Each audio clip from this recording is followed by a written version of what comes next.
Washington में तैनात पाकिस्तानी सफीर रिजवान सईद ने अमेरिका और दीगर आलमी क़ुव्वतों से मसला कश्मीर हल करवाने का मुतालबा कर दिया। अमरीकी चैनल फॉक्स न्यूज़ डिजिटल को इंटरव्यू में बावर करवाया कि सिर्फ कशीदगी खत्म कराने की नहीं बल्कि असल तनाज़ा खत्म करवाने का वक्त है और आलमी बरादरी के पास ये एक अच्छा मौका है। We would urge the US leadership is to not only afford a de-escalatory support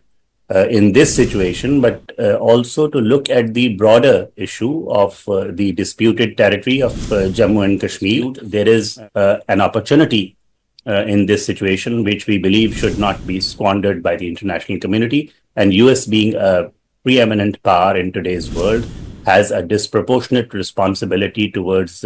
the maintenance and establishment and monitoring of international peace and security. We would urge the US leadership is to not only afford a de-escalatory support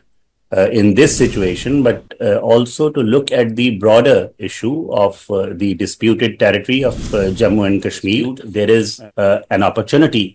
in this situation which we believe should not be squandered by the international community, and US being a preeminent power in today's world has a disproportionate responsibility towards